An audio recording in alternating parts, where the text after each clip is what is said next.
আপনি খারাপ প্রোগ্রাম দেখলে যেমনি আপনার আমলনামাতে গুনাহ লেখা হবে, অন দ্য কন্ট্রারি তার বিপরীতে আপনি ভালো প্রোগ্রাম দেখলে আপনার আমলনামায় সওয়াব দিবে কে? একই ছুরি দিয়ে ডাকাত মানুষ মারে, আর ওই একই ছুরি দিয়ে ডাক্তার অপারেশন করে রোগী বাঁচায়। এজন্য ছুরির কোনো দোষ নাই, দোষ হচ্ছে ওই ছুরিটাকে কোন কাজে ব্যবহার করা হচ্ছে। টেলিভিশনের কোনো দোষ নাই, টেলিভিশনে আমরা লাইভ প্রোগ্রাম দেখি না?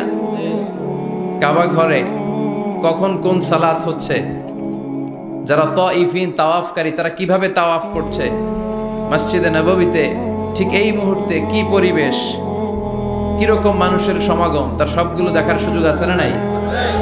ওখান থেকে যদি আপনি তেলাওয়াত শোনেন, আপনার উপর রহমত নাজিল করবে কে? কিন্তু আপনি যদি অশ্লীল ভিডিও দেখেন, নাচ দেখেন, গান দেখেন, গুনাহ আছে না নাই? তার মানে টিভি দেখাতে কোনো দোষ নাই, দোষ হচ্ছে আপনি কি দেখছেন সেই প্রশ্নে। চিল্লায় বলেন ঠিক কি না? এজন্য আমাদের যাদের ঘরে টিভি আছে আমরা যেন ভালো ভালো প্রোগ্রামগুলো দেখি। ডিশ লাইন আছে না অনেকের, মনিটরিং করতে হবে। যারা ডিশের ব্যবসা করে এদেরকে বলে দিতে হবে যে সব চ্যানেল আমি দেখতে চাই না, সব চ্যানেল আমি দেখতে চাই না। টাকা দিয়ে কিনি তাই বলে সব চ্যানেল দেখবে এমনটা নয়। টাকা দিয়ে কিনেন বলে কলার সাথে কলার ছোলাও খান নাকি আপনারা? কথা কন।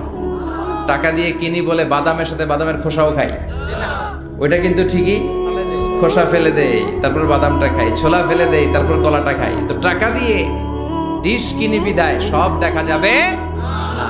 ছেলে মেয়েগুলো কোন চ্যানেলগুলো দেখতে পারবে, কোন চ্যানেল দেখা যাবে না, এটা আপনি বেঁধে দিবেন। কারণ আপনার জন্য পুরো ফ্যামিলিটা, ফ্যামিলির প্রত্যেকটা মেম্বার্স কি করছে না করছে সবটা আমানত। আমানতের বাইরে কেউ না। যিনি মসজিদের ইমাম, মসজিদের সব দায় দায়িত্ব তার কাঁধে আমানত। যিনি ঘরের ইমাম, আর রিজাল কাওয়ামুনা আলান নিসা, একটা ঘরের লিডারশিপ দিবে পুরুষেরা, বাবা, ওই বাবার কাঁধে ঘরের প্রত্যেকটা ফ্যামিলি মেম্বার্স হচ্ছে আমানত।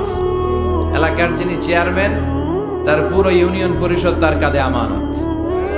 যিনি member of the parliament, MP, এই পুরো নির্বাচনী আসনে যা যা দায় দায়িত্ব আছে তার কাঁধে আমানত।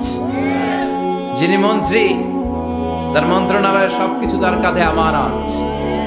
যিনি প্রধানমন্ত্রী, এই 56,000 বর্গ মাইলের প্রতিটা ইঞ্চি তার কাঁধে আমানত। এটা একটা ব্যাপক বিষয়।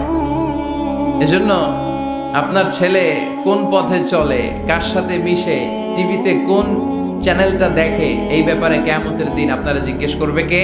আল্লাহ। কুল্লুকুম রাঈন ওয়া কুল্লুকুম মাসউলুন আন রাইয়াতি। তোমরা প্রত্যেকে দায়িত্বশীল, আর প্রত্যেকের দায়িত্বের ব্যাপারে জিজ্ঞেস করবে কে? আল্লাহ। আমরা যেন আমাদের প্রত্যেকের দায়িত্বের ব্যাপারে সচেতন হই।